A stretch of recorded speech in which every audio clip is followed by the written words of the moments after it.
Bảo dương tự nông em đào chương thực tế đối đào nước có bảy chẳng việc tục về nào của bạn nàyហើយបើសិនមកយើងធ្វើរបៀបអញ្ចឹងប្រឈមមុខគឺការមុតហើយមុតយើងដឹងហើយទឹកនោមផ្អែមហូរមុខហ្នឹងតបៅមើលមិនជាមើលមិនអីរហូតដល់កាត់អវយវៈជាដើមសហការផលិតដោយ My Cat Film ផ្ដល់ជូនសេវាកម្មផលិតវីដេអូនិងថតរូបគ្រប់ប្រភេទសួរទៅទស្សនិកជនទាំងអស់របស់ CNG TV ខ្ញុំវិជ្ជបណ្ឌិតនៅគឹមសានមកទីនេះខ្ញុំចែករំលែកពីការថែទាំជើងអ្នកជើងទឹកនោមផ្អែមរោគសញ្ញារបស់តបៅជើងនេះគឺជាប្រចាំថ្ងៃគឺយើងមើលទៅលើការអាចជាដាច់រលាត់អាចថារាប់ពីទូចទៅធំ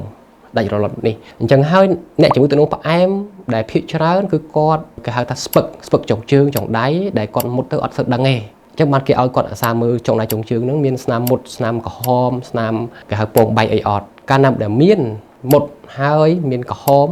មានខ្ទុះមានអីអញ្ចឹងអ្នកជំងឺទឹកនោមផ្អែមគួរតែទៅរកគ្រូពេទ្យឲ្យលឿនដើម្បីធ្វើការព្យាបាលលាងរបួសឲ្យបានស្អាតល្អតាមវិទ្យាសាស្ត្រឲ្យបានត្រឹមត្រូវហើយមួយទៀតតបៅជើងនេះចង្កាលវាកើតឡើងដោយសារស្ទះសរសៃឈាមគឺមានន័យថាជារោគសញ្ញាមកគឺខ្មៅចុងជើងហ្នឹងគឺវាខ្មៅមេជើងឬក៏ម្រាមជើងហ្នឹងគឺវាខ្មៅដោយឯងហើយខ្មៅហ្នឹងគឺវាខូចតែម្ដងគឺម្រាមជើងឬក៏ជើងមួយចំនួនផ្នែកណាមួយរបស់ជើងយើងហ្នឹងជាហេតុផលដែលឲ្យអ្នកជំងឺឈឺហើយក៏ត្រូវទៅពេទ្យឲ្យលឿនដើម្បីវាយតម្លៃថាតើផលប៉ះពាល់នឹងកម្រិតណាគ្រូពេទ្យនឹងព្យាយាមជួយគាត់ឲ្យដល់កម្រិតណាដើម្បីថែរក្សាអវយវៈគាត់ឲ្យបានល្អចំពោះដែលការព្យាបាលដោយឯងនៅឯផ្ទះវាមានដែរមានឧទាហរណ៍ថាវាជាដំណាក់កាលដំបូងគេហៅថា stage 1 ដំណាក់កាលដំបូងដែលគាត់ដាច់រលាត់សើស្បែកអាហ្នឹងអាចថាគាត់គ្រាន់តែជូតបេតាឌីនអីបិទលើគេហៅថាស្បង់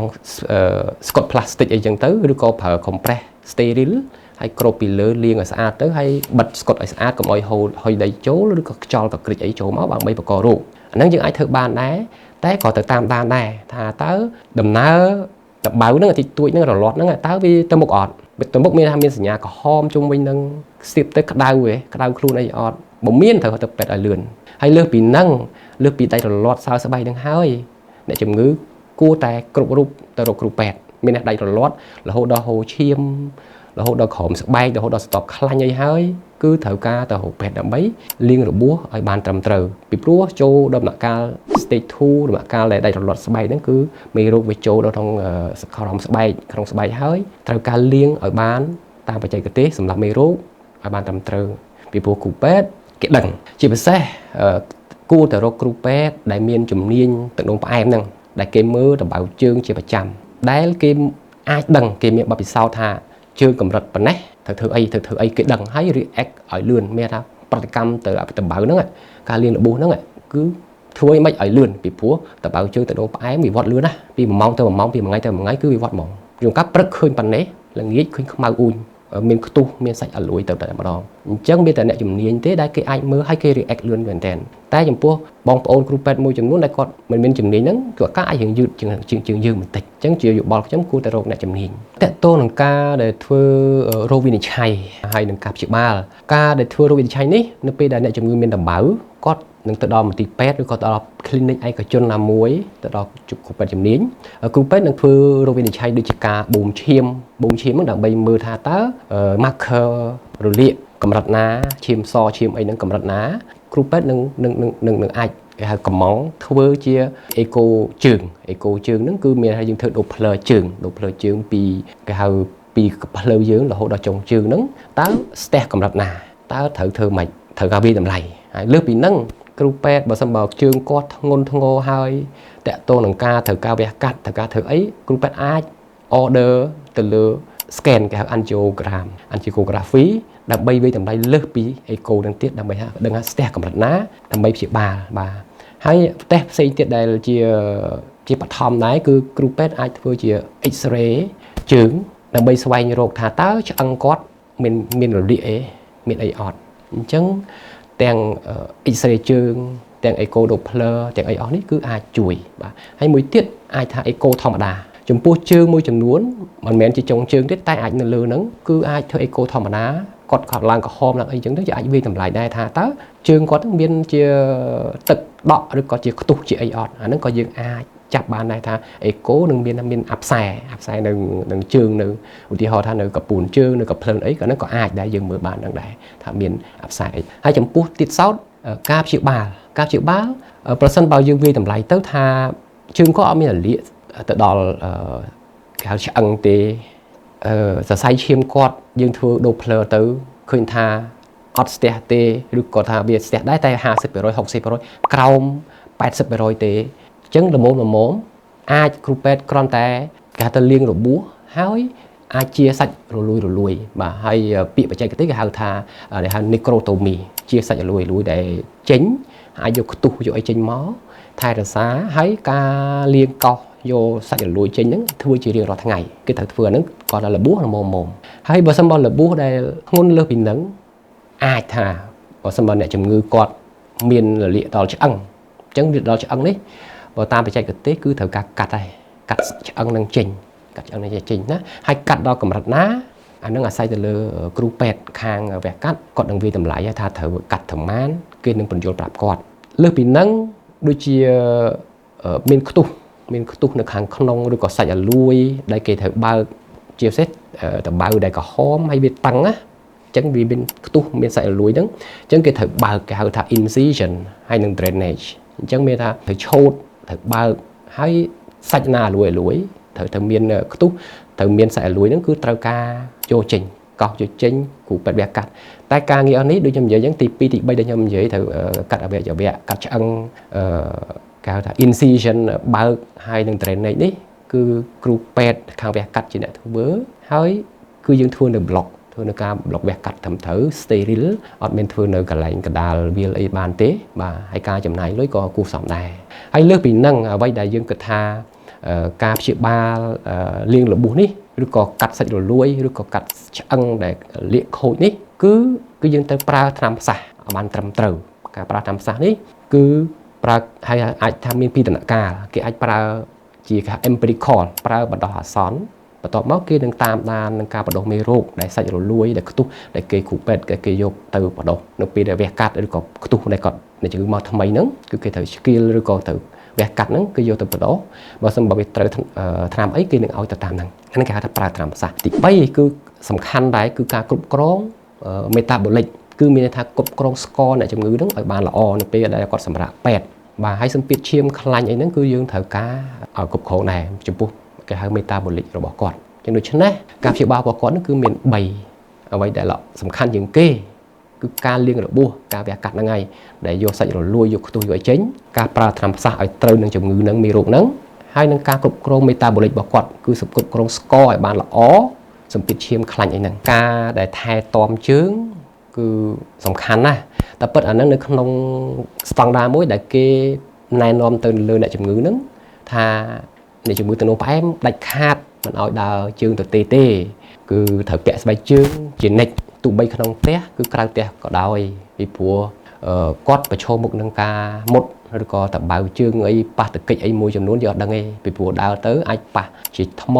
ឆ្អឹងត្រីឬក៏គ្រួសឬក៏អីយើងអត់ដឹងទេឬក៏ដើរចពុបទៅងាយនឹងរហត់ដាច់រលាត់ពីព្រោះដើរជើងទៅទេដូចជាស្ដែងដូចជាប្រសង់មិនពាក់ស្បែកជើងហើយបើសិនបើដេកគុណមានជំងឺទឹកនោមផ្អែមទៀតគឺហានិភ័យនឹងខ្ពស់មែនតែនគេហៅថាបើសិនបើខ្ញុំធ្លាប់តែប្រើភាសាសាមញ្ញថាម៉េចដើរនៅលើក្របបែកអញ្ចឹងបើយើងទឹកនោមផ្អែមដើរជើងទៅទេដូចដើរលើក្របបែកអញ្ចឹងវាផ្ទុះពេលណាក៏បានដែរអញ្ចឹងអត់ល្អទេបាទហើយបើសិនមកយើងធ្វើរបៀបអញ្ចឹងប្រឈមមុខគឺការមុតហើយមុតយើងដឹងហើយទឹកនោមផ្អែមគឺប្រឈមមុខនឹងតបៅមើលមិនជាមើលមិនអីរហូតដល់កាត់អវយវៈជាដើមបាទហើយបើសិនបើកាត់តន់ព្យាបាលបានត្រឹមត្រូវយើងអាចជាល្អតែកាត់មិនតន់យឺតយ៉ាវអាចមេរោគចូលក្នុងឈាមវាអាចគ្រោះថ្នាក់ដល់អាយុជីវិតរបស់យើងបើជើងជាសាមញ្ញគឺគាត់តាអាចជ្រើសរើសដែរដូចជាបើយើងនិយាយថាទំហំអាចឲ្យគាត់ទៅរើសស្បែកជើងកុំឲ្យចង្អៀតពេកទំហំស្បែកជើងគឺមកល្មមខ្លួនគាត់ហើយអាចទៅរើសពេលថ្ងៃរសៀលពីព្រោះថ្ងៃរសៀលជើងយើងរីកបន្តិចណាតែយើងទៅលោទៅបលល្មមពេលព្រឹករៀងលងល្ងាចរៀងល្មមអញ្ចឹងទៅរើសស្បែកជើងគឺនៅពេលថ្ងៃរសៀលហើយស្បែកជើងនេះទៀតសោតគួររកអាម៉ាត់ចរ៉ាល់ណាដែលរាង មានខ្យល់ស្រួលចេញចូលកុំឲ្យវាអឹបពេកពួកអឹបពេកងាយនឹងឲ្យយើងរលាត់ឬក៏ពងបែកបាទអញ្ចឹងទៅរកស្បែកជើងណាឲ្យយើងមានខ្យល់ចេញចូលហើយទន់កុំឲ្យមានកែងចោតឲ្យរៀបស្មើពីព្រោះកែងចោតតែកាលណាយើងសកត់ទៅលើកែងជើងរៀងខ្ពស់វាអាចធ្វើឲ្យ pressure សម្ពាធយើងនឹងសកត់ទៅលើចុងជើងឬក៏ប្រអប់ជើងយើងអញ្ចឹងអាចងាយនឹងធ្វើឲ្យចុងជើងយើងហ្នឹងគឺមានតបៅដែរពីព្រោះតបៅពូចុងជើងយើងនេះមានគេហៅថាវាងាយនឹងរងនឹងតបៅស្រាប់តែយើងសកត់ទៅសម្ពាធនឹងលើនឹងខ្ពស់សរសៃឈាមរត់ទៅចិញ្ចឹមចុងជើងអត់បានល្អបាទអាហ្នឹងគឺត្រូវការមើលហើយនេះទៀតសោតដូចជាស្រោមជើងត្រូវពាក់ស្រោមជើងមួយជាន់ទៀតដែរមុនហ្នឹងវាស្បែកជើងពាក់ស្បែកជើងទៅពាក់ស្រោមជើងមកល្មមខ្លួនគាត់អញ្ចឹងត្រូវការស្បែកជើងដែលចិត្តជើងឲ្យបានត្រឹមត្រូវបើអាចស្បែកជើងសោកអាចរៀងវែងបន្តិចលើសពីចុងជើងគាត់ទៅដើម្បីការពារចុងជើងគាត់នឹងបើជើងសោកតែបើវាជើងឃ្លុបយើងអាចពាក់ឲ្យមកល្មមឲ្យទន់ហើយឲ្យមានខ្យល់ចេញចូលឲ្យល្អជាការរើសបាទហើយកុំឲ្យចាក់កែងហ្នឹងវាចោតពេកម្យ៉ាងទៀតស្បែកជើងដែលអ្នកជំងឺគាត់ពាក់ដូចជាស្បែកជើងសោកជាដើមបើស្បែកជើងយើងឃ្លុបអត់អីហើយវាមានជាប់ជើងហើយតែបើស្បែកជើងសោកធ្វើម៉េចឲ្យគាត់មានក្រវ៉ាត់បាទក្រវ៉ាត់នៅកែងជើងទៅដើម្បីកុំឲ្យគាត់របូតធ្លាក់ដោយសារអ្នកជឿទៅនងផ្អែមភាកច្រើនលើសលប់គឺគាត់ស្ពឹកជើងស្ពឹកអីហ្នឹងគាត់អត់សូវដឹងច្រើនទេហ្នឹងជាអាការអនុវត្តជាក់ស្ដែងរបស់ខ្ញុំឃើញថាជើងសង្វែកបើជើងសោកហ្នឹងគឺគាត់ជ្រុះអត់ដឹងខ្លួនទេជិះម៉ូតូជិះអីមកតាមផ្លូវហ្នឹងអញ្ចឹងសូមឲ្យពាក់ស្បែកជើងមានក្រវ៉ាត់ខាងក្រោយបាទជាចុងក្រោយបាទជាអនុសាសន៍គឺសូមជូនម៉ែឪបងប្អូនដែលមានអ្នកជំងឺទឹកនោមផ្អែមគួរតែថែរក្សាជើងខ្លួនឯងឲ្យបានល្អត្រឹមត្រូវគឺមានន័យថាត្រូវការអនាម័យផ្ទាល់ខ្លួនយើងនឹងថែរក្សាលាងជើងជាមួយយើងសាច់គេហៅថាលាងជើងជាមួយនឹងទឹកស្អាតធម្មតាយើងនឹងមួយសាប៊ូមួយអីពេលល្ងាចទៅលាងឲ្យស្អាតហើយយើងជូតជាមួយនឹងកសែងយើងនឹងឲ្យស្ងួតច្រឡោះជើងទាំងសងខាងបាទហើយហាមដាច់ខាតអត់ឲ្យដើរជើងទៅទេផ្ដាំទៀតណាទោះបីក្នុងផ្ទះក្រៅផ្ទះក៏ដោយត្រូវមានស្បែកជើងពាក់សម្រាប់ក្នុងផ្ទះទៅហើយក្រៅផ្ទះផ្សេងចឹងទៅណាបាទហើយទី3គឺមានន័យថាត្រូវការមើលជើងយើងហ្នឹងឲ្យបានជារៀងរាល់ថ្ងៃមានន័យថាសម្អាតជូតលាងហើយមើលបាតជើងមើលអីហ្នឹងដើម្បីមើលថាមានស្នាមដៃរលាត់អត់មានពងបែកអត់មានក្រហមអត់ណាចន្លោះជើងបាតជើងបាត់អីហ្នឹងទី4គឺការកាត់កញ្ចក់នេះជាសំខាន់ណាស់គឺកាត់ឲ្យបានត្រឹមត្រូវមានន័យថាយើងមិនអាចកាត់ជាមួយដូចអ្នកដតីទេឆ្វៀលជុំវិញកញ្ចក់ទេគឺយើងត្រូវកាត់ឲ្យត្រឹមសល់ចម្ងាយបន្តិចហើយយើងប្រើប្រដាប់រុះហ្នឹងឲ្យរុះឲ្យស្មើទៅសុខចិត្តសល់ចុងបន្តិចកុំឲ្យដល់គល់ពីព្រោះទៅដល់គល់វាស្នាមរបួសមេរោគចូលដល់កញ្ចក់ដល់កន្លែងរបួសយើងហ្នឹងគឺធ្វើឲ្យងាយនឹងคลายមានតែបាក់ដំណាក់កាលដែលខ្ញុំប្រាប់4ដំណាក់កាលនេះដើម្បីថែជើងនេះសូមបងប្អូនយកចិត្តទុកដាក់ហើយមើលជើងប្រចាំបើយើងភ្នែកយើងមើលមិនច្បាស់សូមឲ្យសាច់ញាតិកូនចៅយើងនឹងជួយមើលបន្ថែមបាទសូមអរគុណសហការផលិតដោយ My Cat Film ផ្ដល់ជូនសេវាកម្មផលិតវីដេអូនិងថតរូបគ្រប់ប្រភេទ